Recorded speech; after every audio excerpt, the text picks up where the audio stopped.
Buenos días amigos y bienvenidos a Radio Santa Rosa. Tenemos muchas noticias nacionales e internacionales que compartir el día de hoy con ustedes, pero vamos a empezar por las nacionales.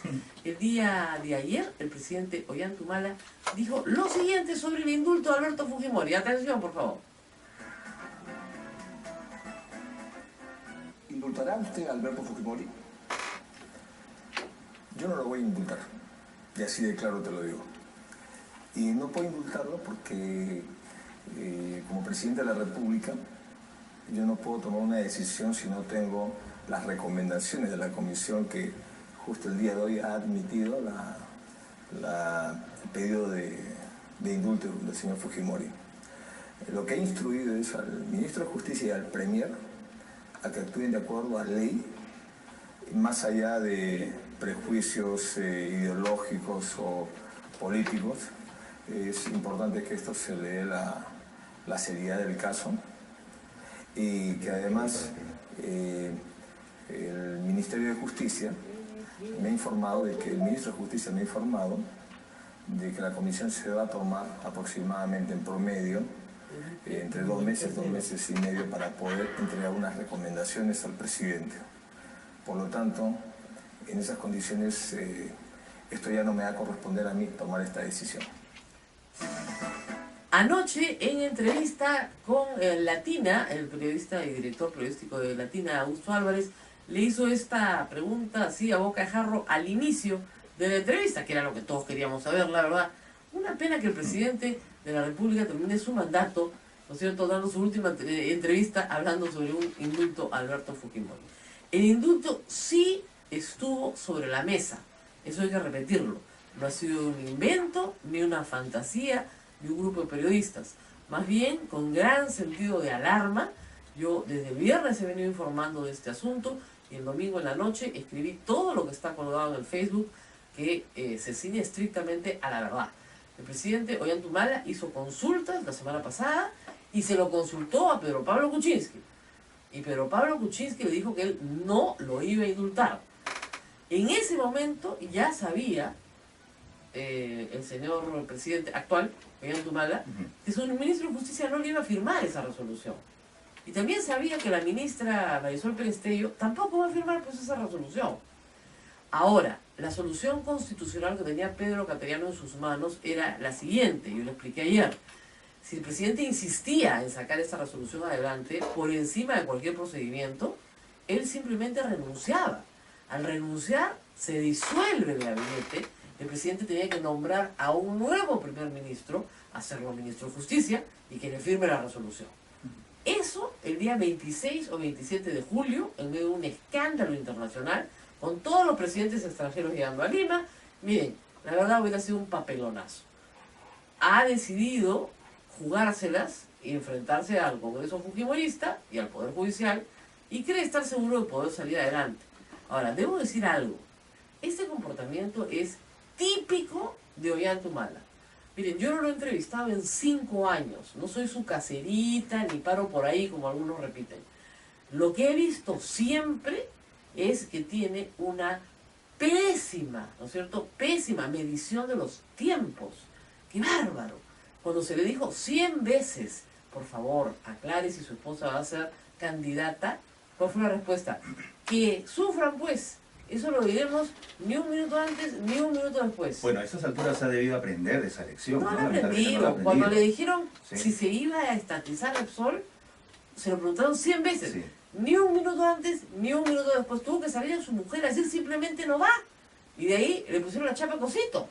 ¿Verdad? Entonces, no sé qué tiene este hombre que no entiende que hay que dar respuesta inmediata sí. a temas graves. Porque el costo político es alto. Así es, temas no graves te puedes tomar tu tiempo, pero temas graves tienes que salir y zanjar. El viernes que se decía, se ha presentado una solicitud y una marcha, ese día debe salir, no hay ningún indulto por si acaso, ¿eh? Yo me voy la próxima semana. Claro. Yo ya no tengo nada que ver con esto.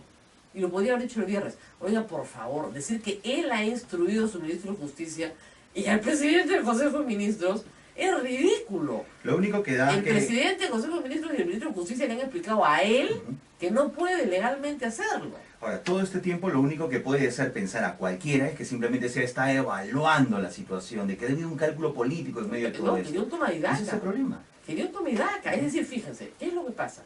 El presidente de la República tiene 5 años de protección constitucional en el Congreso. Es decir, si se le quiere procesar, primero se le tiene que examinar, si se quiere, hacerle un antejuicio en el Congreso. No es un juicio, es un antejuicio.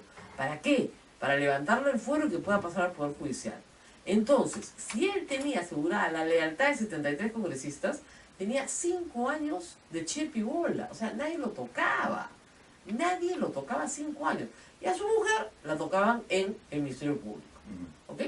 Esa era la tentación.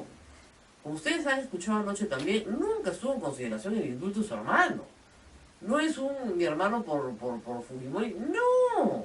Olvídense de eso. Esto era Fujimori por mi tranquilidad, 5 años en el Congreso de la República porque no tengo bancada, no tengo quien me defienda. Claro.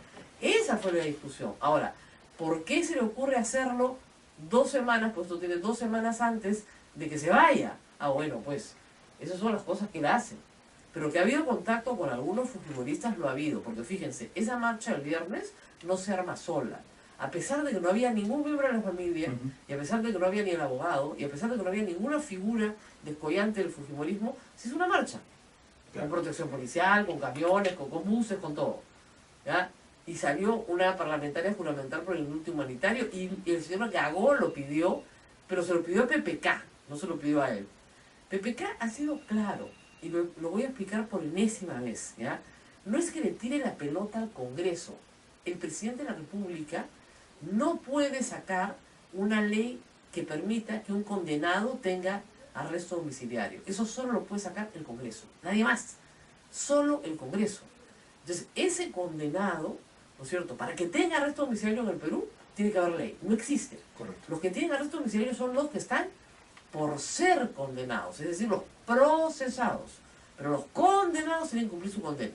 Ahora, yo planteé este tema al señor Paco Castillo cuando trabajaba en Radio Exitosa. Llamó a la congresista Chihuahua y dijo que ella asumía el proyecto. Pues se los digo, se hace media hora. La señora Luisa María Guriza estaba a favor. Ya estaba, todo el mundo estaba de acuerdo. Los pepecistas estaban de acuerdo. ¿Y qué pasó? El señor Kenji Fujimori por Twitter me dijo, le agradezco mucho señora, pero la familia no está interesada. Claro, porque lo tienen que tener preso para que dé pena, para que ganen las elecciones. Ahora, yo pensé, pasadas las elecciones, de repente les interesa sacar este proyecto.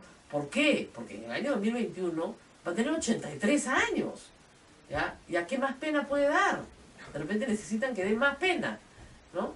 Entonces, no, han dicho que tampoco quieren el proyecto de arresto domiciliario. Ahora, ha salido un congresista fujimorista y dice que lo está haciendo él. Le han preguntado si tiene nombre propio y ha respondido una cosa preciosa. Ha dicho, todos los proyectos tienen un nombre propio. ¿Ya? Entonces, y yo le recomendaría a los congresistas, sobre todo a la mayoría fujimoristas, que son los que van a llevar la voz cantante, que lean su constitución. Les han regalado un ejemplar a cada uno. Lean. No hay ley con nombre propio. Por lo tanto, si se hace una ley así, tendría que fijar una edad, por ejemplo, 80 años. Que todavía no tiene Fujimori, le faltan 2.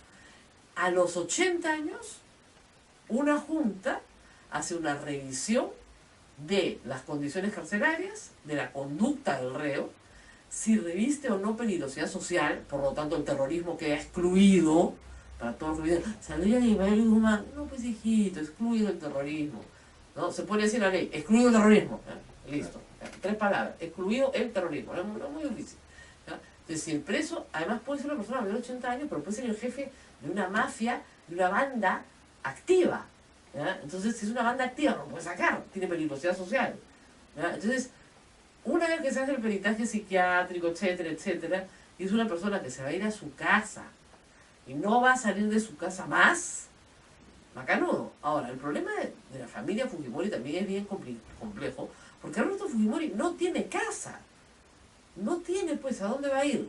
O sea, no lo va a recibir Keiko, pues eso está clarísimo, ¿ya? Y Kenji no sé si lo reciba, ¿ya? Y su hija Sachi tampoco. Su hijo Hiro vive en Japón.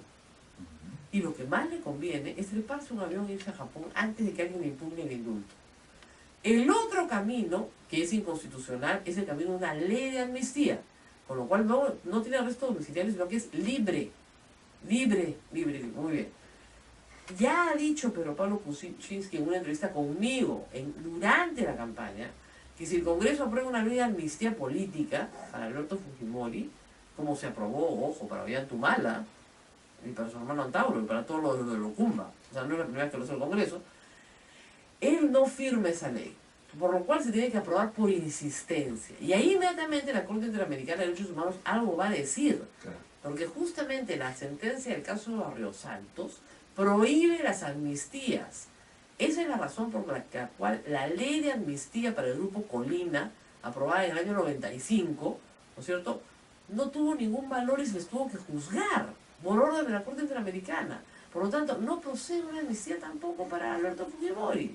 Entonces, la única vía que le queda legal es la del arresto domiciliario. No quiere, pues, porque no quiere estar arrestado, quiere ser libre. Pero libre, difícil. Porque el indulto humanitario podría darse, y ahí volvemos al principio, por dos razones. Pero primero tengo que explicar algo. No procede un indulto simple. Un indulto simple para Alberto Fujimori no se le puede dar. ¿Por qué? Porque el secuestro agravado, la razón por la cual se secuestran a Samuel Nayer y a Gustavo Ritti, está sancionada por una ley del Congreso aprista, con mayoría también fujimorista, ¿no es cierto?, en el cual se determinó que el delito de secuestro agravado no es pasible de indulto. No se puede indultar, por ley. Por ley no se puede indultar. ¿Ok? Primera cuestión. Segunda cuestión, no se puede indultar de forma simple porque según, de nuevo, la Corte Interamericana de Derechos Humanos no proceden ni amnistías ni indultos para graves violaciones de derechos humanos. Caso Barrios Altos. Entonces, no se puede decir lesa humanidad, sino olvídense de lesa humanidad para que no sufran, pues es que el Tribunal Constitucional ha dicho que eso es declarativo. Ok, graves violaciones de derechos humanos, Corte Interamericana, jurisprudencia, no procede el indulto. Entonces, la única forma de indulto viable para Alberto Fujimori es un indulto por humanidad, humanitario. ¿Cuáles son los indultos humanitarios? Cuando la persona está muriendo, pues, ya. ¿Se está muriendo Alberto Fujimori? No. La otra posibilidad, de acuerdo al reglamento que hay en el Perú, esto está en un decreto supremo, es que la persona tenga una enfermedad crónica discapacitante. Es decir, se va a morir, pero no sabemos cuándo. O sea, en que las condiciones de prisión agraven esa Y situación. además, por ejemplo, Alzheimer, Claro. Parkinson, la esclerosis lateral, ¿ya? Estoy hablando de enfermedades absolutamente discapacitadas. Miren, un preso de la MRTA tuvo esclerosis y Humala no lo indultó, se murió en la cárcel. O sea, hasta el final. ¿Ya? Tiene que ser ese tipo de enfermedad crónica y discapacitante, que las condiciones de la cárcel agraven. Alberto Fujimori ha tenido en los últimos 10 años atención médica de primera calidad. Ya quisiera cualquiera de nosotros tener esa atención. Tiene un médico a las 24 horas del día a su disposición, enfermería permanente. Le duele el dedo, lo meten a una clínica. Le duele cualquier cosa y lo meten a una clínica. Se le sube la presión, se le baja la presión, lo que fuera. ¿Ya? Tiene presión alta. Bueno, es normal. Está deprimido. Obviamente, los presos normalmente están deprimidos. Eso no es una enfermedad crónica, ¿no es cierto?, ni discapacitante. Tener hipertensión arterial se cura con pastillitas, ¿no es cierto?, y con una buena dieta. Tiene una dieta controlada, ¿no es cierto?, no tiene sobrepeso, hace ejercicio todos los días. Su salud es, miren, la salud de los reos en cárceles especiales, como el caso de Alberto Fujimori o de Aymar Guzmán, es una salud estupenda. Es mejor que la nuestra, tiene un cuidado de la salud que ya quisiéramos tener. Entonces, al contrario, puede estar envejeciendo, es un proceso natural, pero no tiene una enfermedad crónica discapacitante. No la tiene hoy, yo no sé si mañana la tenga, ¿te das cuenta? Sí. Porque con el transcurso del tiempo, efectivamente, las personas adquieren nuevas enfermedades. Pero esa enfermedad hoy no existe. Si hoy me dijeran el señor Alberto Fujimori tiene Alzheimer, bueno, no reviste peligrosidad social. Puede ir a su casa, lo pueden cuidar ahí, ¿no? 8:14, hoy día hemos sido puntuales. Nos vamos a la pausa, les he contado todo sobre el indulto, pero les voy a contar más, porque tengo que contar el chisme político, porque fue lo que pasó adentro, ¿no? Ah, Claro, pues. todo completo. Todo Muy bien. completo. Tengo hasta dónde y cuándo Humala le dice a PPK que quiere indultar a Fujimori, fumándose un puro. ¿Ya? Vamos a la pausa y volvemos. Nuestro agradecimiento a las emisoras que integran la Sociedad Dominica de Medios de Comunicación: Radio Santa Rosa en Lima, Radio Santo Domingo en Chimbote, Radio San Martín en Arequipa, Radio Veritas RTV en el Cusco, Radio Cepagua en Ucayali, Radio Quillabamba La Convención, Radio Madre de Dios Puerto Maldonado. Suscríbanse a nuestro canal de YouTube y también en Facebook, @Sodomco, SODOMCO, para todos ustedes. Volvemos con más.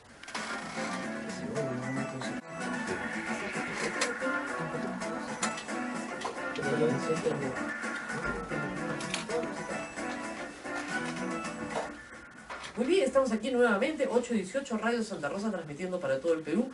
Efectivamente, los que digan que esto fue un cuentazo, una tormenta en un vaso de agua, no tienen idea de lo que están hablando. Miren, el país le debe mucho al primer ministro, pero realmente mucho, y no es la primera vez. Cuando termine este gobierno, van a tener que hacer un reconocimiento a Pedro Cateriano a toda la gente que lo detesta, porque si no se ha cerrado el Congreso después de la primera censura a Ana Jara, ha sido porque él convenció al presidente de que no lo hiciera, lo que le ganó el resentimiento del presidente hasta el día de hoy. Y si no se ha dado un indulto a Alberto Fujimori es porque él le dijo que si se lo daba, él renunciaba. Y a ver qué nombre un gabinete en 3 días. Entonces, no es que lo haya amenazado, es que le ha planteado las cosas bien claramente. No voy a ser parte de un gobierno que indulta a Alberto Fujimori sin razón alguna. Y claro, hay otros que dicen, no, pero sí, ya todos sabíamos que los trámites demoran. No estamos hablando, como les he explicado 100 veces, de trámites regulares, estamos hablando de trámites irregulares. ¿Qué es lo que sucede? Hay una teoría en derecho que sostiene que la facultad presidencial de indultar no tiene límites y que la reglamentación establecida, ¿no es cierto?, por decreto supremo, por el Ministerio de Justicia, es una reglamentación, digamos, que se puede seguir o no se puede seguir, porque el presidente puede indultar si le da la gana. Ya, yo no creo en esa interpretación. Yo sí creo que si el Estado mismo se autorregula, tiene que seguir esa autorregulación. Y eso es lo que se le explicó al presidente y eso es lo que él ha repetido anoche en la entrevista. Claro. No, bueno, no vamos a destruir lo que hemos construido. Ah, ok. Entonces tienes que respetar la misma institucionalidad que tú has construido. Y si la institucionalidad dice que el indulto común tiene estos requisitos, que Fujimori no cumple, y que el indulto humanitario tiene estos requisitos, que yo también creo que Fujimori no cumple, entonces tienes que respetar la institucionalidad que tú mismo has construido. Coherencia y consecuencia. Tendría que, si no, derogar el decreto supremo, firmar una resolución, lo indulto como me da la gana, pues. Ahora, si es verdad que antes de estas institucionalidad creada en el último siglo, se indultaba más o menos con el visto bueno de una comisión de indultos, ¿eh? Punto. ¿Ya? Entonces, y acá se está tratando de hacer más formal el proceso, ¿ya? Porque, ¿por qué se da un indulto? El indulto se da porque se entiende que el Poder Judicial puede equivocarse y que además puede mantener a una persona mucho tiempo en prisión sin que ella pueda salir. Ejemplo clásico, las 500 personas indultadas por Alberto Fujimori, no por Paniagua, las 500 personas indultadas por Alberto Fujimori por terrorismo, todas sentenciadas por terrorismo, es que fue un proceso brutal. O sea, jueces sin rostro a toda velocidad iban sentenciando gente, entonces claro, tu vecino te decía, él es terrorista, testimonio del vecino que no se presentaba a juicio. ¿Qué dio los terroristas? 2 gallinas, listo, 8 años para adentro por colaboración. Entonces el padre Julio Lancier se encontró en las cárceles con una realidad impresionante de gente pobre, quechohablante, marginal, que estaba presa por no tener nada que ver. Abogó por ellos, Fujimori entendió y se creó una comisión. El padre Julio Lancier, que ya murió, Jorge Santisteban de Noriega, el primer defensor del pueblo, que ya murió, y al que le tocaba ser ministro de Justicia en ese momento. Y esa comisión en 5 años sacó 500 personas de la cárcel. ¿Ya? El grupo el remanente que no querían sacar, sí lo saca Paniagua, saca unas 120 personas, entre ellas Ayude Simón. Claro. Y ya lo que quedaba, que era el conchito, que te digo, 30, 40 personas, la sacó Alejandro Toledo. Eso fue todo. Entonces cada vez que dicen, Diego García Reán ha liberado a los terroristas, y yo decía, es que realmente ¿cómo se puede ser tan estúpido? Esto no es un tema de liberación de terroristas, esto es un tema de sentencias impuestas injustamente contra personas inocentes. Que no tenían forma de probar su inocencia. Ya no había forma. Y que además El propio Fujimori fue el que los indultó, a más de 500. ¿Ya? Ahora, ahí no hubo reglamento, ahí simplemente la comisión decidía, veía expediente por expediente, revisaba los hechos y decía, oye, acá no hay pruebas. Afuera, para afuera, para afuera, para afuera. Y sacaron a mucha gente. Gente que se enfermó también pidió indultos humanitarios en ese momento. ¿Ya? Algunos salieron con indultos simples y otros con indultos humanitarios por enfermedad. Pero reitero, tenía que ser enfermedades crónicas discapacitantes. Por ejemplo, una enfermedad crónica discapacitante es la diabetes. Pero si tú tienes una atención médica de primer nivel, ¿no es cierto? Una dieta estupenda, ¿no es cierto? Y la medicación perfecta, en realidad Es tratable.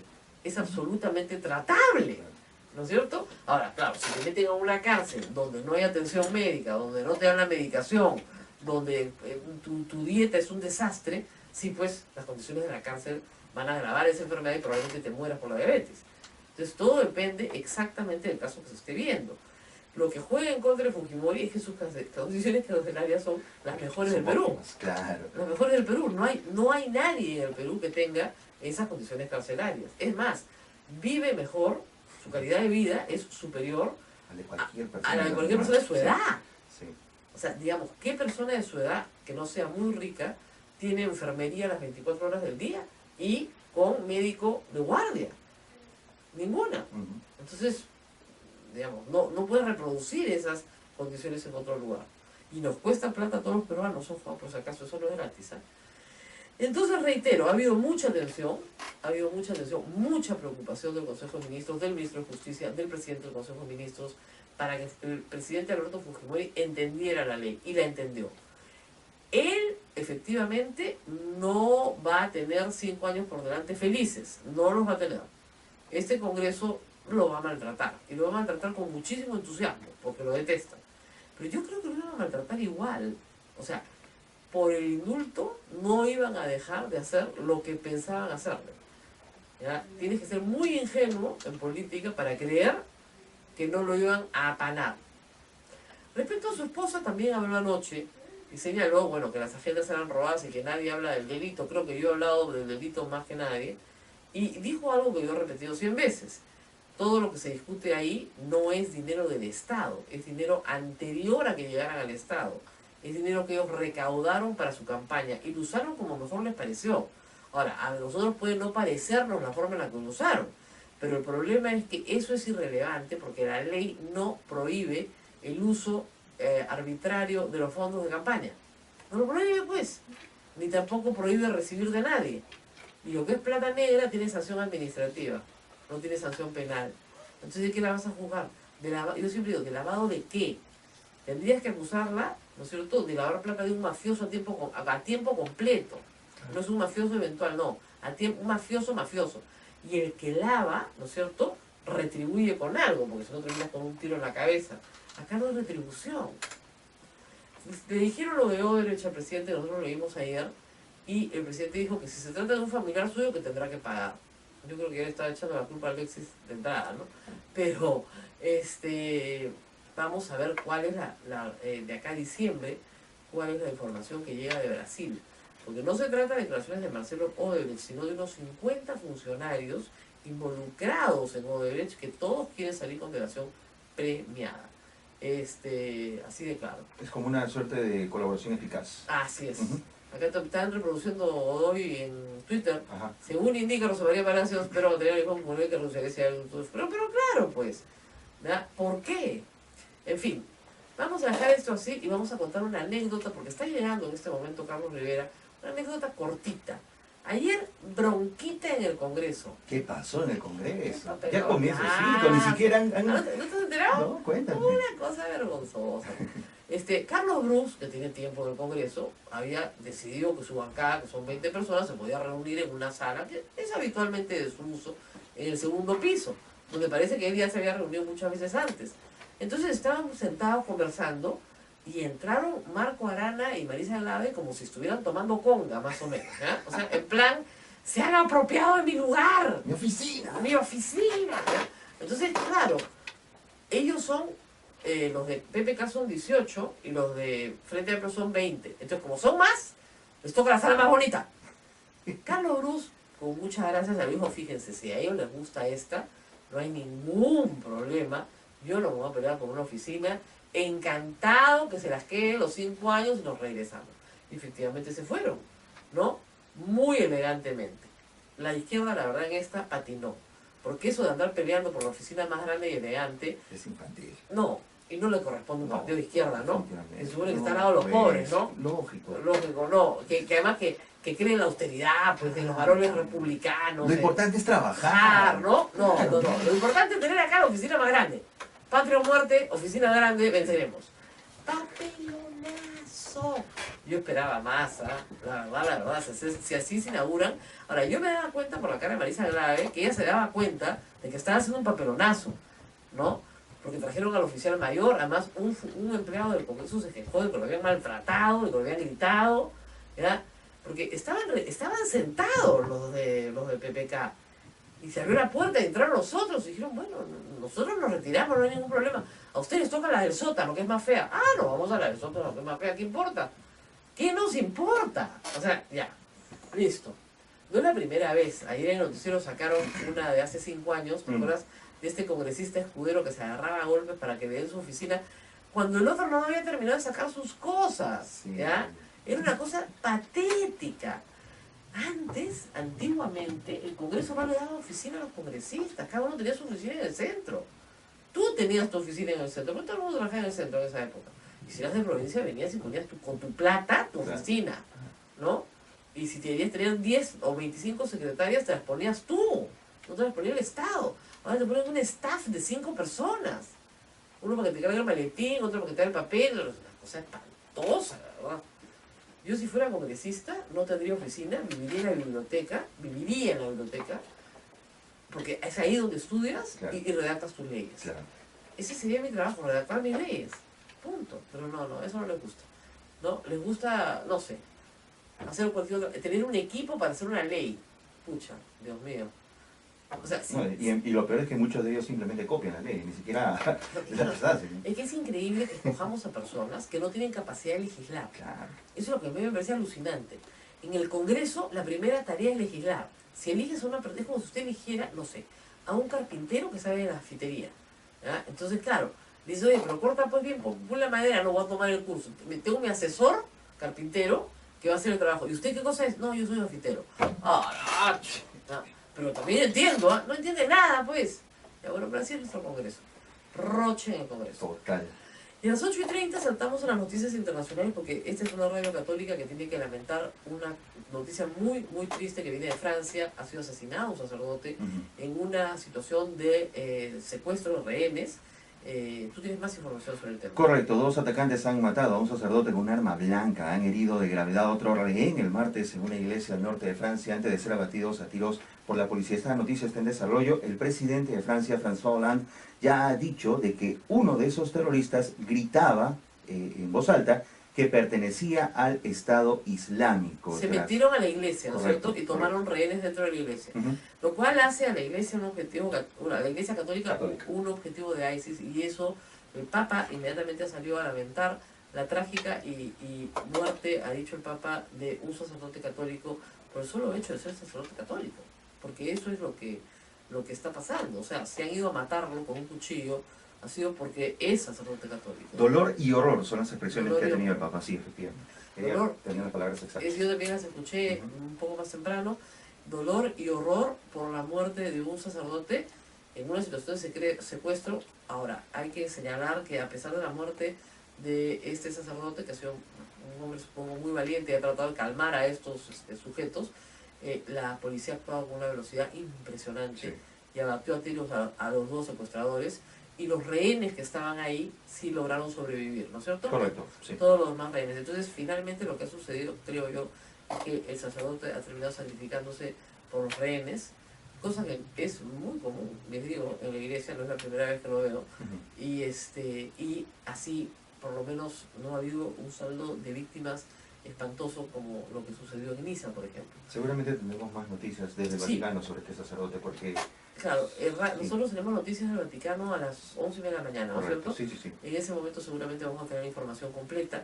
Esto es al norte de Francia, ¿no es cierto? Así es. Al norte de Francia, y bueno, miren, hay que estar todos con la preocupación permanente. Nosotros decimos, esto queda muy lejos de acá, ¿no? Ha habido un informe hace pocos días de un grupo de personas sospechosas en el Perú, que se reúnen en Apurímac, ¿no? Como base de descanso. Entonces, Latinoamérica también está lejos de estas historias, pero también podríamos ser víctimas, y ya lo hemos sido, víctimas del terrorismo, pero esta es un terrorismo muy distinto, ¿no? Ahora, estamos hablando de lugares donde posiblemente se esté orquestando planes y todo esto, y eso es un tema físico, pero hablamos también de redes virtuales, de espacios que no existen, pero que sí convocan gran cantidad de personas. Así es. En fin, y ya está llegando nuestro invitado, vamos a hacer una pausa. Acá me dicen que no nos olvidemos que los indultos tienen un poder curativo. Esos son los de Alan García. Mano Santa tiene Alan García, ¿cierto? Alan García sí curaba a los indultados. Los curaba, los sacaban moribundos, los indultaba y resucitaban. Milagro, creo que se iban a Lourdes, no sé qué hacían, se bañaban en agua bendita y ¡fum! Resurrección, ¿no? No, Mano Santa tenía Alan García, pero ya no, pues Humala no tiene Mano Santa, ¿no? Vamos a hacer una pausa, está ya Alberto Rivera con nosotros, Carlos Rivera con nosotros. Muchas gracias, Carlos, por estar aquí. A ti, Rosa María, muchas gracias, y Radio Santa Rosa por la invitación. Vamos a recuperar el aliento porque ya vamos corriendo. Vamos a la pausa, 8:33 y volvemos. Eso es A Pensar Más con Rosa María Palacios y las emisoras de la Sociedad Dominica de Medios de Comunicación. No se vayan. El Poder Judicial es el encargado de establecer un régimen penitenciario de acuerdo a la gravedad del hecho de la persona. El Estado recurre a un criterio de carácter humanitario de que nadie debe morir en prisión. Es cierto que eso, Rosa María, lamentablemente no es muy frecuente, ¿no? Hay muchas personas que se demoran meses en lograr una cita en un hospital, estando presos, ¿no es cierto?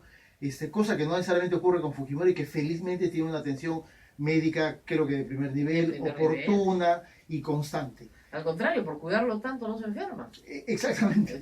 No hay enfermedad posible. Por lo tanto, lo que en un indulto humanitario se tiene que acreditar a través de un examen de una junta médica es eso justamente. Si califica para la primera, es decir, una enfermedad terminal, o para la segunda, una enfermedad que de carácter recurrente, agravando su estado de salud. En el 2013 decía que tenía cáncer y al final de cuentas resultó que no tenía cáncer, sino tenía algunas úlceras en la boca que si no se operaban, claro, podían terminar siendo cancerosas. Exactamente. Pero no tenía cáncer.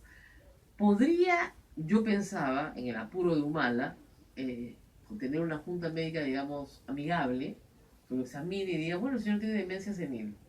Ya está. Y es como es bastante... Hubiese habilitado eso. Habilitado, claro. Sí. O sea, como es bastante subjetivo, entonces es muy fácil decir que tiene demencia senil. Tienen que decir, usted de vez en cuando va a ser loco, ya está. Sí. Eso es posible. En realidad, aquí en el indulto humanitario, el elemento casi decisorio es la junta médica y la opinión de la junta médica. Porque el indulto humanitario coloca más, es cierto, siempre es una decisión política, pero coloca en la opinión de los médicos determinar la gravedad del estado de salud. Como tú dices, ahora, en realidad, el médico en algunos males vinculados probablemente a la salud mental puedan tener un criterio menos estricto y más subjetivo, y que eso convenza además a la autoridad política. Felizmente eso no ha ocurrido y el presidente ha dicho, oye, este asunto va a tener un canal, ahora, un procedimiento regular. Detectaron depresión tienen todos los presos. O sea que obviamente. Más quien conozca una cárcel del sistema penitenciario peruano se va a dar cuenta que las cosas son mucho más complicadas que lo que uno a veces simplemente conoce en términos superficiales, ¿no? O sea, depresión tienen todos los presos. Es más, muchísimos están medicados. Y es más, hay escasez de medicación. Uno de los grandes problemas del sistema penitenciario es el problema de salud mental, ¿no? Claro. No necesariamente las personas que llegan con problemas de salud mental, sino que adquieren problemas de salud mental en los penales, ¿no? Lógico.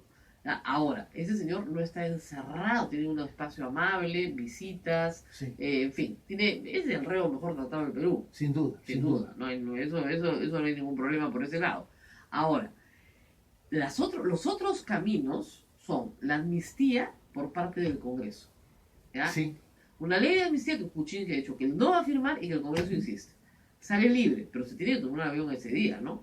Porque ustedes que son parte civil, digamos, claro, impugnarían en el acto. En el acto. Y seguramente eso originaría de nuevo confrontación, una decisión adversa o negativa de parte de la Corte Interamericana. Yo eso lo daría casi por hecho.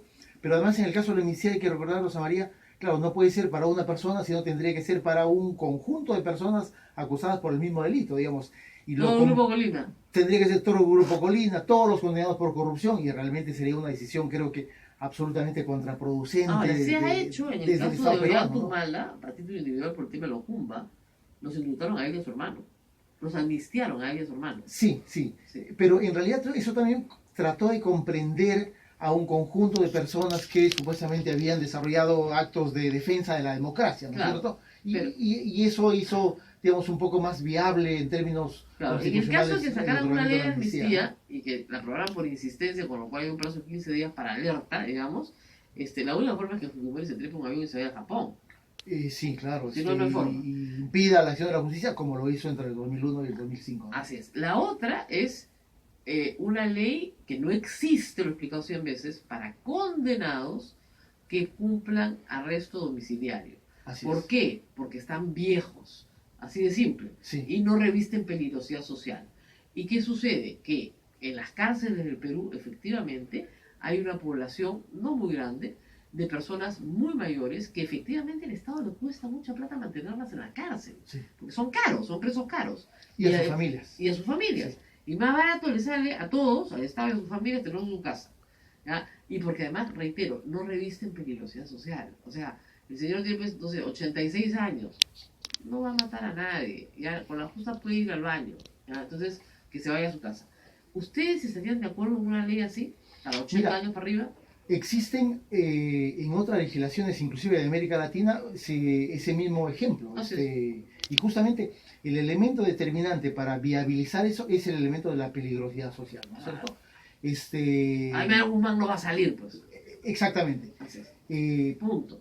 Creo que hay ese problema, el elemento de la peligrosidad social, el elemento de que no haya cometido un crimen grave, horrendo contra la humanidad o contra algún bien jurídico particularmente importante, que haya tenido la capacidad o que prometa tener la capacidad de generar algún mecanismo de reparación efectiva a sus víctimas, ¿no es cierto? Claro. Para que eso no tenga un sabor de simplemente impunidad y que simplemente por tu edad te vas a tu casa y aquí como que no pasó nada con los crímenes que has cometido. Y además hacemos la banda de los viejitos. Pues. Exactamente. Y el otro elemento, claro, la norma, como tú sabes, tiene que tener un carácter general. Claro. ¿Qué pasa si das una norma en la que quieres liberar a una persona que ha cometido violaciones a los derechos humanos, graves delitos de corrupción, secuestro agravado? Claro, y por lo tanto, ¿cómo quedan los casos en los que están condenados personas de una edad similar o superior, ¿no es cierto? Pero que también tienen otros delitos graves, es decir, tendría que ser una ley, claro, homicidios, corrupción, violaciones, pedófilos, derechos humanos, no sé, pedofilia. Me imagino en el viejo Paco, jefe de la familia de Chiclayo, ¿no es cierto? Entonces, también es un tipo... Claro, pero que sí tiene peligrosidad social, porque es dirige, cierto. Pues. Por lo tanto, tiene que haber una mucha gente me conjunción de varios elementos. Claro, Fujimori también dirige, pues. Si lo sueltan, también dirige. Claro. Entonces, tiene que haber una conjunción de varios elementos en los que se pueda sopesar la inexistencia de una peligrosidad social, pero también la voluntad de reparación de los daños. Claro. ¿No es cierto? O cierto arrepentimiento. Cierto arrepentimiento que lamentablemente en el caso Fujimori no se ha mostrado, Nunca, ¿no es cierto? Nunca. No se ha mostrado ninguna voluntad de reparar. Bueno, Fujimori con la última defensa está cuestionando hasta la propia legitimidad del tribunal que lo condenó. Es decir, creo que ha generado una estrategia de cuestionamiento a todo lo que se llama acción de la justicia respecto de los casos que claro, ha tenido. esa es la otra vía, digamos. Una tercera vía no es el Congreso, no es el Ejecutivo, es desacreditar al Poder Judicial.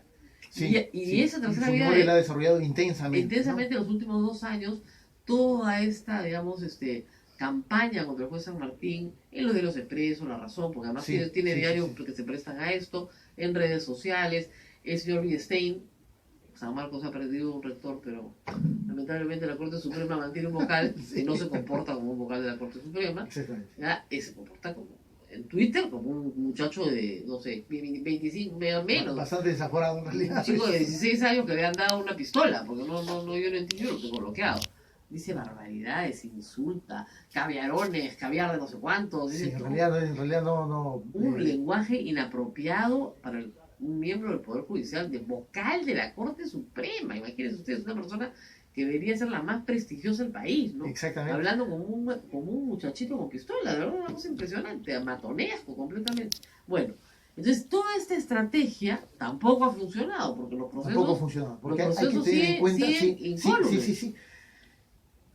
Han intentado la apelación de la sentencia, la revisión de la sentencia, el arresto domiciliario, 2 veces habeas corpus, 2 veces el indulto. Nada legalmente ha funcionado, lo que da cuenta de que no puede ser el resultado de la condena de Fujimori el resultado de una estrategia política. Tiene que haber sido el resultado de un juicio llevado correctamente, de manera adecuada, respetando sus derechos, y un juicio en el que se ha encontrado evidencia suficiente de sus responsabilidades. Y vamos a hacer una pausa, porque me la piden urgente, pero regresamos en un instante para hablar del indulto que no fue, pero que les aseguro que casi fue. Y simplemente una respuesta a un tuitero que me dice, ¿y qué importa si Cateriano renuncia a estas alturas? No, pues, iba a renunciar para que no hubiera gabinete, y al no haber gabinete no hay quien firme con el presidente la resolución. ¡Entiendan! Pues una clasecita de derecho, pero básico, mínimo. Un presidente no puede firmar nada solo. No puede firmar solo. Necesita la firma de un ministro. Si no hay ningún ministro, no tiene con quién firmar. Si no tiene con quién firmar, no hay resolución de indulto. Por eso es que Cateriano le dijo, usted saca esto, yo renuncio. Y disuelvo el gabinete. ¿Ah? ¿Entendieron? Vamos a la pausa y volvemos. Brutos, ¿no? De todos estos elementos, algunas personas no lo saben, pero sí se ha vivido un momento de gran tensión. Y yo creo que el presidente del Consejo de Ministros ha hecho un gran trabajo explicándole al presidente de la República, que no es abogado, que no es profesor de Derecho Constitucional, como lo es Pedro Cateriano por muchos años, cuáles iban a ser las implicancias constitucionales de sus actos, porque Pedro Cateriano no lo iba a apoyar. Y no es la primera vez que Cateriano se le planta al presidente, porque cuando quiso disolver el Congreso, se le plantó también y le dijo que no. Por eso que el presidente lo tolera, pero no lo quiere tanto, ¿no? Están distanciados, me decían, no se hablan. Claro que se van a hablar. Si el loco quiere indultar a Fujimori y Cateriano dice, ¿yo qué me hago con eso? Es una bomba atómica, ¿no? Mira, lamentable, ¿no es cierto?, que un gobierno termine en esas circunstancias, anteponiendo criterios de justicia o lucha contra la impunidad y su propia trayectoria, creo, democrática de Humala, porque más allá de los graves errores que ha cometido como gobernante, hay que reconocer que ha tenido un espíritu profundamente democrático. Claro, pero el mal timing que tiene para todo. Siempre dice, ni antes ni después. Voy a pensarlo. Estoy pensándolo. Sí, por supuesto. Digamos, que sufran los demás. Oiga, su mujer va a ser candidata. No está en agenda. Ja. Entonces, olvídate, yo creo que Alan García lo hizo puré en 3 años. Pues puré. Por idiota. Disculpe, señor presidente. Pero por idiota. Está muy cerca de acá, además, ¿no? Está calado. Pero más allá de eso, digo, a buena hora que haya personas demócratas como Cateriano, ¿no es cierto? Que creo que le han ahorrado un futuro político nefasto al presidente de la República, y supongo que en algún momento Humala se lo agradecerá de manera profunda, pero creo que también le han ahorrado al país una suerte de convulsión política y una suerte de mostrarnos internacionalmente como un estadio medio bananero, ¿no es cierto?, de que en la hora nona terminan saliendo los violadores de derechos humanos, ¿no? Partía al país en dos. Sin duda alguna. Uno se imagina la cantidad de agravios que ha recibido por contar esta historia en Facebook el domingo en la noche. Sí. Porque ya cuando yo tenía toda la información dije, si me la han dado, yo soy periodista, esto para contarlo. Exactamente. Para contarlo, para que se debata, sea público, y mañana, o sea, ayer lunes, todo el mundo estuviera hablando de eso. Sí, sin duda. Yo creo que ayer el principal debate, el principal tema de conversación ha sido eso, digamos, el cálculo de Humala, ya no por el tiempo, digamos, sino tiene la voluntad política y tiene los mecanismos legales constitucionales para poder hacerlo, y claro, los tiene. Los tenía, ¿no es cierto? Los tenía, y por lo tanto era un tema de decisión política respecto de un elemento prácticamente personal o familiar, digamos, qué tanto eso me puede ayudar para pasarla bien o no pasarla tan mal en los siguientes 5 años del Congreso de la República. Tenía que hacer una operación, o sea, de tipo, yo lo indulto el 27 de julio, ese mismo día lo sacamos de la Iroes, y lo escondemos, porque obviamente ese indulto se iba a impugnar porque no cumplía con la reglamentación. Sin duda, Entonces, ¿no? tienes Sin que duda, sacar. porque digamos, para comenzar, como ayer muchas veces se ha comentado, el anterior indulto, desde que se presentó hasta la opinión del presidente de la República en junio del 2013, 8 meses. duró 8 o 9 meses. Claro. Digamos, pasábamos de un indulto presentado el viernes a ser resuelto El un lunes. miércoles en 3 días. Claro. O sea, algo extraño No, porque o sospechoso había tú sabes- ocurrido, ¿no? Claro, tú sabes que hay una corriente legal que dice que el mandato constitucional no puede ser limitado, ¿no? Y que Sí, el sí, presidente sea- efectivamente hay algunos que han opinado en ese Sí, sentido. entonces, Yo discrepo. Yo también discrepo, pero el presidente se autorreguló. Bueno, entonces lo que puede hacer es deroga el decreto supremo que crea la comisión y toda la reglamentación. Dice, no hay reglamentación, yo decido por mí y ante mí. El Exactamente. señor lo indulto, ya está, listo, chao. Que pasa a ser una suerte de gobernante medio monárquico, ¿no es cierto? Así es, en creo que Estados Unidos. ni siquiera en las monarquías se puede ejercer el poder de una Bueno, forma tan pero arbitraria, ¿no? perdóname, Alan García ejerció el poder para indultar de esa manera. No había esta reglamentación, Es cierto, no había. no había. Habían procedimientos en realidad Sí. bastante precarios y Precarios. bastante incipientes, ¿no es Simplemente cierto? que la comisión Que se enviaba el- pretendieron desarrollar para justificar que había habido un procedimiento, pero claro, en realidad, No había. como tú bien dices, Él- Alan su- García no solamente otorgó indultos de una manera bastante rápida, sino milagrosos, ¿no? Mira, obvio, Sí. sí, no, mano santa. El señor tocaba, indultaba al enfermo y el enfermo se curaba. Pero además conmutó, como ustedes saben, a los números exactos siempre me los da Daniel Llovera, a 1003 narcotraficantes conmutados. ¿Por qué? Porque no los podía indultar. La otra preocupación fuera que conmutara la pena de Sí, ese eso es lo que en algún momento se puso en Claro, en entonces el si la- tema de debate, ¿no? Parece que esa no no- era una buena alternativa. no se la explicaron bien. Exactamente. ¿Por qué? Porque esa es una alternativa importante. Porque fíjense, todos los casos de corrupción en los cuales Alberto Fujimori se allanó, ya se cumplió su condena. Su Sí. condena era 7 años. Ya se cumplió íntegramente. Así es. Le queda la condena de Barrios Altos y La Cantuta, de la cual ha cumplido 10 años. ¿No es cierto? Entonces tú podrías Sí, rebajársela, qué sé yo, de 25 a 12 y medio, considerando su edad. Entonces en 2 años y medio sale. Sí, efectivamente. Eso Y hubiese ahí- sido otra, y ahí- era otra posibilidad Y, legal, ¿no? y ahí no hay problema con la Corte Interamericana y no hay problema con la ley que prohíbe el indulto para secuestro agravado porque es conmutación. Sí, efectivamente es una figura distinta, no mencionada en las sentencias de la Así es, Corte. así es. Podría interpretarse que es parte sustancial de un beneficio, pero claro, al no estar señalada de manera específica en una decisión Claro. jurisdiccional, digamos, se hubiese hecho probablemente complicado para la propia Corte hacer algunas cuestiones Así es. en esa dirección. Ya ¿no? les dimos la solución Sí. y nunca nos llaman. Ya, obviamente, son las 9 de la mañana. ¿Quieres sacar a Fujimori? ¿Cómo te da la pena? Ya, pero bueno, en fin, detesto soplar las soluciones. Y además me parece que no debería salir, porque todavía, hay que decirlo, las víctimas no están de adorno, pues, ¿no? Los deudos no están Sí, de adorno. efectivamente, si bien es cierto, existen estos mecanismos que son todos los que hemos hablado legales, constitucionales, pero claro, hay un tema de que no puede ser ese resultado de simplemente, oye, pasemos la página y como que aquí no pasó Claro. nada, ¿no es cierto? Para empezar, podría hacer un esfuerzo, Fujimori y el Grupo Colina, de decir dónde están los enterrados que faltan, ¿no?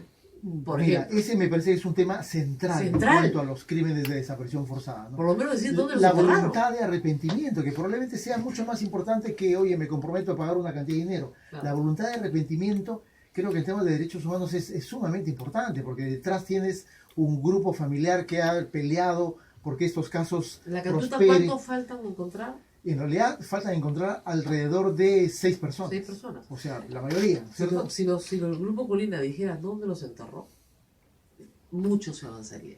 Sin duda. Mucho sin se duda, avanzaría. sin duda, Bueno, muchísimas gracias a ti, Rosa María. a Carlos Rivera. Nosotros organizamos estas cosas de vez en cuando, tan legales que nos confunden a todos. ¿Entendiste algo, Ismael? Muy bien, estamos perfectos, no hay ¿Ya? ningún problema. ¿Entendiste? El tema está en que hay que darle seguimiento y hay que Hay que darle explicar, continuidad explicar, al tema explicar, para que explicar. quede en la memoria, ¿no? Nunca llaman a los que saben. Claro, nos dicen caviar, rojo, Sí. ¿eh? Si nos preguntaran, les daríamos la solución. No, o no quieren admitirla, que es peor todavía, ¿no? Yo creo que lo quieren preso. Un sector. El sector queiquista lo quiere preso. Y claro, pues, porque mientras lo tengas preso da pena, pues. Claro. Es como Gallo Santo. Mientras esté preso, da Va a seguir- pena. Va a seguir ganando elecciones. Exactamente, que ni lo saquen, porque obviamente, ¿no? En fin, nos tenemos que despedir. Mañana programa hiper duper especial. No se lo vayan a perder, estamos preparando una gran cosa para mañana, que es una sorpresa, por cierto. ¿Pero se puede adelantar algo? Sí, Vamos. es sorpresa por Fiestas Patrias. No Así vamos es. a transmitir desde esta cabina. Así es. Vamos a transmitir desde el atrio de Santo Domingo, afuera en la calle. Ujú. Ustedes pueden pasar, saludarnos, vernos, opinar. Augusto Álvarez va a estar de invitado. Vamos a hablar del periodismo en el Perú, ¿no? Sí. Y de sus males, que son muchos.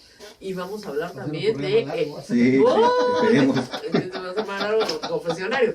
Pero No, de ahí se van al de confesionario. ahí nos vamos al confesionario a ganar de indulgencia plenaria por la puerta de la misericordia. Vamos a hacer así, delante de la puerta de misericordia, ¿no es Así cierto? es. Y si usted quiere ganar indulgencia plenaria, Pase pasa por la temprano puerta, se confiesa, comulga y tiene indulgencia plenaria. Muy bien. Listo, nos vemos mañana. Hasta las 8 de la mañana. Cuídense mucho. Chao. Oye,